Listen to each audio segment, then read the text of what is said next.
Welcome to the Wealth Stream Podcast. The team at HighTower Great Lakes share their insights and passions for empowering their clients to live their best life. In this energetic podcast, we will take you on a journey to help you navigate your financial future, overcome life's challenges to reach your financial goals, and find the financial clarity you've been searching for. Let's explore the downstream impact of your wealth and what it means to you, your family, and your community to live greater.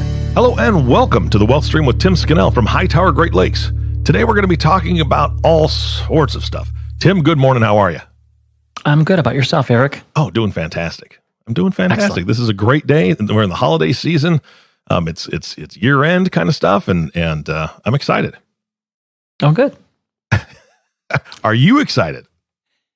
I'm excited. Yeah, it is year end, and we're talking about tax planning and charitable planning this year, so it's applicable. All right. Where do we start today? So we've talked in the past that there are, five main categories or five main concerns that our clients have. It's wealth preservation, wealth enhancement, tax planning, cash flow planning, protecting their wealth, helping them transfer it. And the fifth area we focus on often is charitable giving.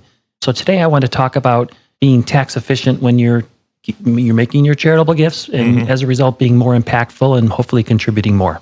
Yeah, I think that anybody who's given to charity already is really wanting to be more impactful with their gifts. And also, obviously, nobody likes to pay taxes. So if we can kill two birds with one stone, if that's the right saying for this scenario, I think that would be a good thing.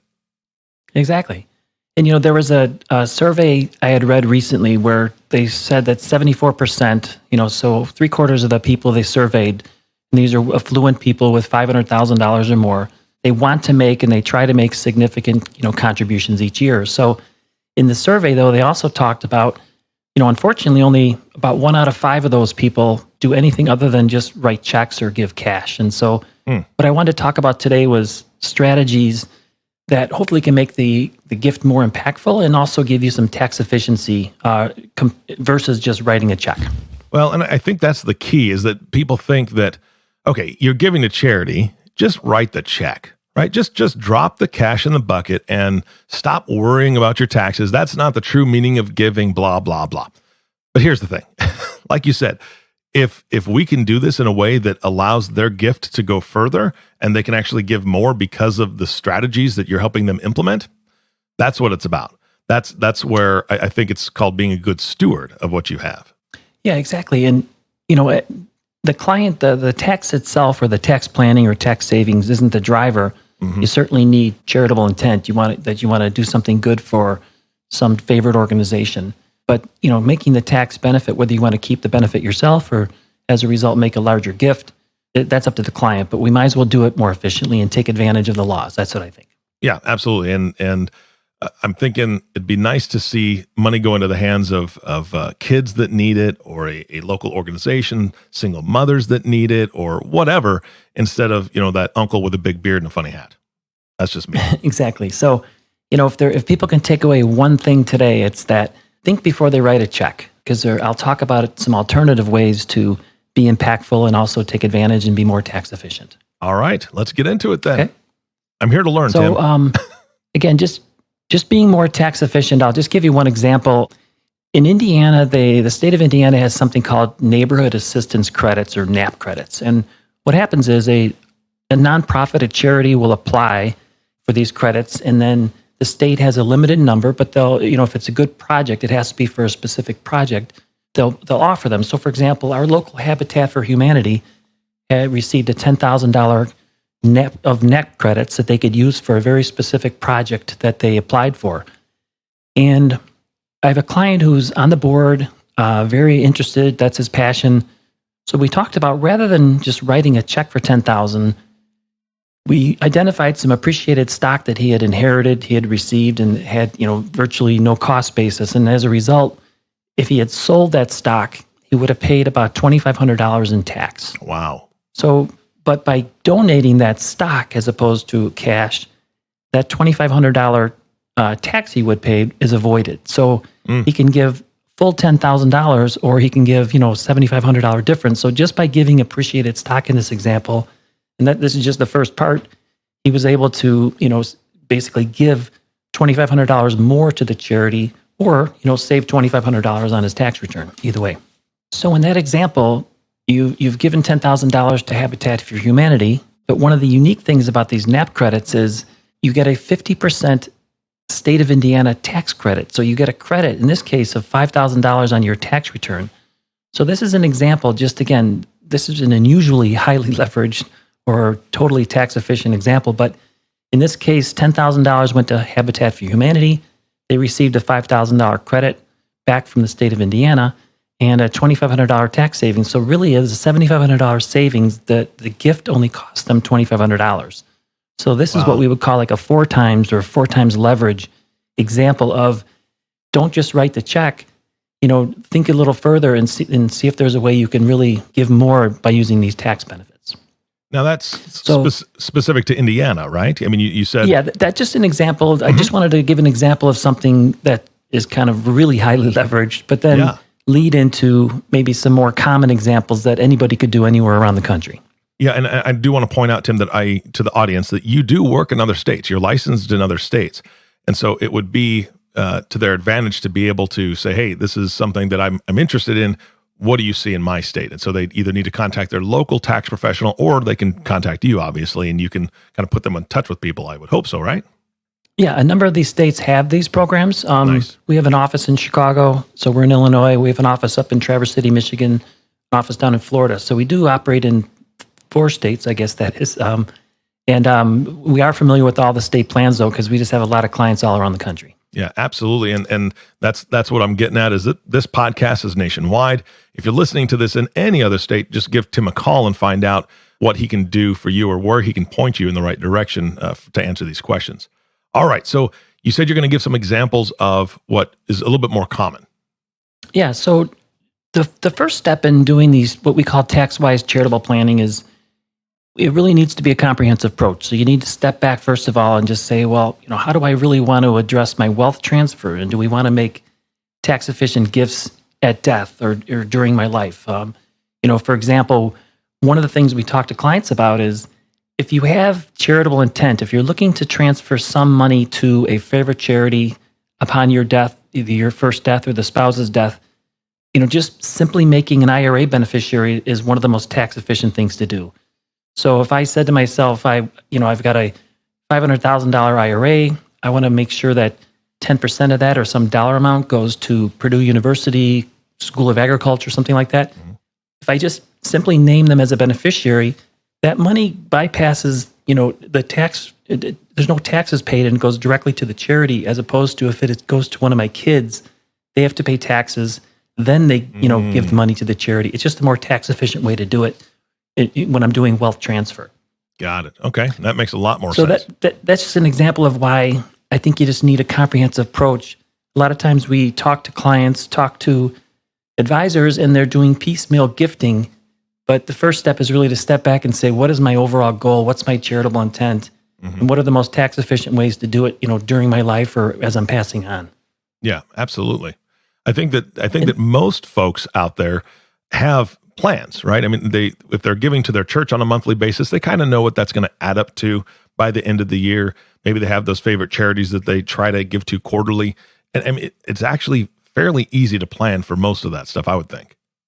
Yeah. So it really just involves thinking about it in advance. And then in our case, working with us to make sure that we can help you process those. So for example, I'll get into some very specific strategies once you've taken your comprehensive look. And the first is really getting back to what we talked about a minute ago, which is gifting appreciated stock. Okay. So most nonprofits, most charities, whether it's Boys and Girls Club, United Way, Habitat for Humanity, some of the bigger ones or smaller ones, they typically have a relationship where you can donate appreciated stock. So let's say you bought stock in Apple or IBM, or you inherited stock. We still have a lot of clients who have got the old baby bells and they split up, and they can't really track the stock cost basis that they inherited from their parents.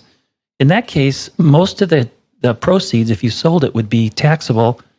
If instead of just writing a check, you donated that appreciated stock, you avoid the capital gain tax, and you're just you're redirecting your dollars, plus also you're redirecting the IRS's dollars from the IRS to the charity. So I like that. That's kind of one fundamental thing to think about. Yeah, I like, I have no problem taking my hand and putting it in front of Uncle Sam and letting him give me some cash that I can then pass to a charity that's a little bit more deserving than him. Yeah, I've seen it called, redirecting social capital, from sending it to the government where they can spend it to sending it to a charity where you can direct it. So it's a little more control. Yeah, I would 100% agree with that. For anybody that's listening, if you have not heard, I think there's a report out. I don't know who does it. I'm not going to get into politics, but there's a report out every year on wasteful spending by the government. And one of the stats I heard from this last year was that the United States government spent $22 million teaching a foreign country how to make cheese. I could have just gone to Wisconsin. Do we want to give that money to somebody else to make cheese, or do we want to give it to people in our community? That's all there is to it. Sorry. Yeah. Generally, as a general rule, my clients would prefer to control and direct it and see the impact, while they're alive. So one of the things that has changed with the new tax law is because of the way the itemized deductions work, and now people have larger exemptions and state income taxes and property tax deductions are limited. More and more people are not able to deduct the charitable contributions they're making. So one thing we talk to a lot of clients about, if you're 70 and a half or older and you're required to make required minimum withdrawals from your IRA, there is a provision that allows you to take an RMD, they call them, or required minimum distribution, and just transfer it directly to a charity. And the benefit is, if I took $10,000 out of my IRA, I'd have to pay taxes, and then I write a check to the charity, and in many cases, it's not deductible. But if I just take the same $10,000 and take it directly from the IRA to the charity, it bypasses my tax return, and as a result, I avoid the tax on it. So that's just a very efficient way to do that. And I have an example. I have a client of mine that we went through and identified on his tax return how much he contributes to his church. He basically 5 or 6 different charities he contributes to each year. We contacted those charities, and we set up a process where we're just moving money directly from his IRA to the charities. And as a result, he's getting not paying the tax on the distributions. Yeah, and I was just checking something because I had heard this before, and it's a little over 90% of people in the United States should not be itemizing deductions. So in other words, 90% of us won't even really have the opportunity to itemize deductions because of the new tax laws, because they increase those standard deductions, which is a good thing that they increase those. But I think there's a lot of people think, I still need to itemize because I own a home, or I have this, or I have that. But it's a very slim percentage now. It used to be almost 50-50, and now it's the new statistics are saying that it's about 90% will not be itemizing. Yeah. Generally, I just think the way the exemptions work, if you don't have major medical that you're deducting, you really need to be contributing $10,000, $15,000, $20,000 a year or more to really get those deductions. And we have a lot of clients who do that, but we also have a lot of clients who don't. So if you're not over 70 and a half and you're not required to make these required minimum distributions from the IRA, another strategy we've implemented is by setting up donor advised funds. So take an example of somebody where if you look back on your tax return last year and you calculate, you gave $5,000, let's say, to your church, you gave money to your university, to the local Boys and Girls Club, YMCA, whatever. And let's say, for example, that totals $10,000. In that, if you just do that $10,000 a year for the next 3 years, you're likely not going to be able to deduct it. But let's say you want to just do the $30,000, 3 years of contributions, make a contribution to a donor advised fund. You can deduct a portion of the contributions at least, and then once it's in that donor advised fund, you can control and determine how it's allocated and how it's transferred out to the charities, and the timing, the nature, when, how, etc. So you can get the deduction all in 1 year by kind of loading up the contributions in 1 year, and then doling it out over the 3-year period. And what happens then is you get at least some deductions and a lot of, all the control at the same time over when and how the money's paid out. Yeah, absolutely. So in year one, basically, you're saying that they would be able to itemize their deductions. They would be able to take advantage of this in for tax purposes. And then the next 2 years, they would basically be taking the standard deduction because they wouldn't have those charitable contributions in those 2 years, but they've gotten a huge advantage in that first year. Exactly. And then maybe do it every 2 or 3 years. Or, I have instances where a client is selling land and they inherited it. It's highly appreciated. They're looking to retire. The land is farmland. It doesn't really generate enough income. So they would like to sell the land to invest in something that generates cash flow for retirement, but they're not necessarily wanting to avoid the tax. So when they sell it, they also have charitable intent. So it's a big tax year. So that's a year where you might just load up, the donor advised fund with maybe several years of contributions. And the nice thing is, like Fidelity has them, Schwab has them. They're these accounts that are managed. They grow. You can still invest the funds, and then you just make the contributions each year or at whatever pace you want. So you have a lot of control over when. Yeah, a lot of flexibility. I like that. And then I do have some clients who take it a step further, and they might set up what they call a private foundation. And typically what happens is, just to do a compare and contrast, in the private foundation, the money goes in there just like we talked about, but the donor has a lot more control over how it's invested. They can set up an infrastructure where maybe they're hiring managers. So it operates a little more like an ongoing, entity or business to some extent. Whereas in the donor advised fund, technically, you have the ability to recommend, to Fidelity where that money goes. And the reality is that as long as it's a regulated, current 501(c) approved, they can do it. But with clients who want to have a little more control over how and when the funds are transferred, they might consider a private foundation. Now, the disadvantage is they're more expensive because you have the legal process to set it up. There's tax returns, et cetera. So a lot of times it's based on how much you want to put in there and what kind of control.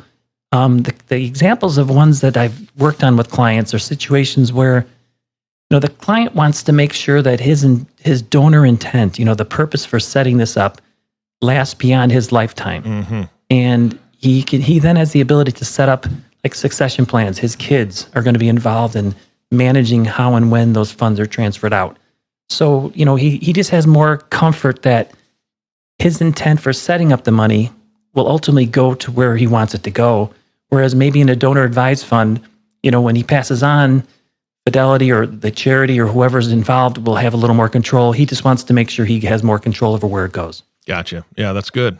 So in addition to, just talking about regular gifts, one of the other, I guess the final area where there's a tax efficient strategies for giving is what they call charitable trusts. And charitable trusts are used oftentimes when there's maybe a client is selling a business. The example I gave of the farmland, so you've got farmland where you don't necessarily get a lot of cash flow from it.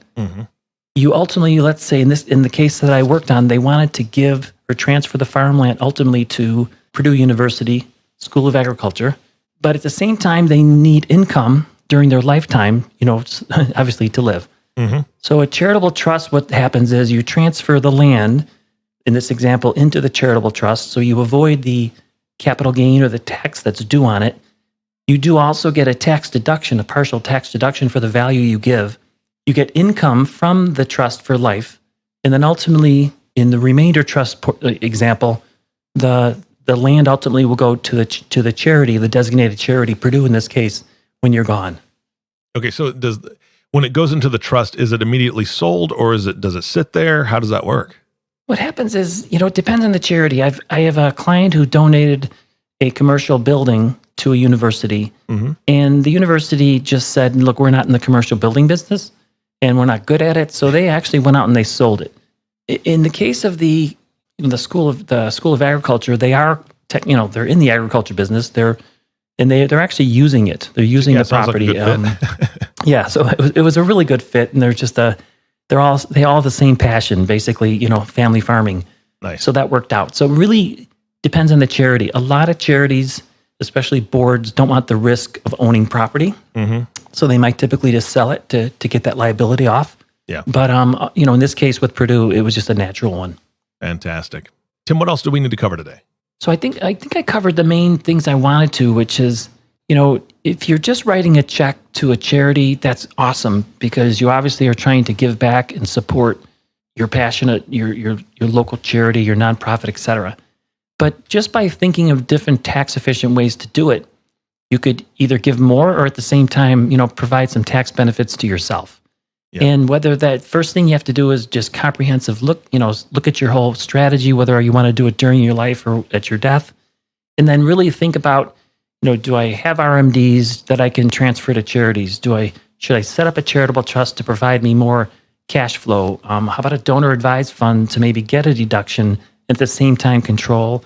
And if I really want control the funds long term, a private foundation. But either way, it's maximum leverage that you're trying to do, and you're still making a difference. The charitable intent, your desire to help the charity is ultimately obviously the key. But you can make it more impactful, I think, if you just consider some of these strategies. Yeah, absolutely. Now, you've given lots of options. You've given lots of ideas. And each one of these options, each one of these ideas has a lot of moving parts. So if you're listening to this and you're very interested, please contact your advisor, your professional that you work with. Chat them up, talk to them about this, see what strategies they have in mind. And of course, I'm going to plug Tim because I know him and I trust him. If you don't have an advisor or your advisor's never spoken to you about this and they know that you're very charitable, I would say it's time to look at a different advisor who has that in mind, what you really, really care about. So, Tim, how do they get a hold of you? So you can always reach me at my direct phone number, which is 219-246-5370. You can email me at tscannell@hightoweradvisors.com, or they can reach us at HighTower Great Lakes. And on that website, we have a number of resources, white papers that talk about each of these topics. Yep, and we will be adding the link to the website and the link to Tim's direct email in the podcast summary. So if you're listening to this right now and you're driving, look at it later. But if you're not driving, you can go to the podcast summary and you'll see those links. Go ahead and click on that, and that'll take you right to the website, or it'll open up your email browser so you can email Tim directly. Tim, this was a fantastic podcast. Really, really enjoyed it. I love picking your brain on things. Thank you so much for spending time with me today. Oh, thank you. I appreciate the opportunity. Thank you. Hey, you bet. And I want to thank you all for listening to the Wealth Stream Podcast with Tim Scannell. If you have not subscribed to the podcast, please click the subscribe now button below. This way, when Tim comes out with a new podcast, it'll show up directly on your listening device. This makes it much easier to share these podcasts with your friends and family. And this one right here, I know that you guys are talking amongst yourselves within those charities that you work with. You know other people that give to those charities. You know other people in your church that give to the church. This is a great podcast to share. Help them to make more of an impact in the community, and watch what happens in your community when you do. Again, thanks for listening today. For everyone at HighTower Great Lakes, this is Eric Johnson reminding you to live your best day every day, and we'll see you next time.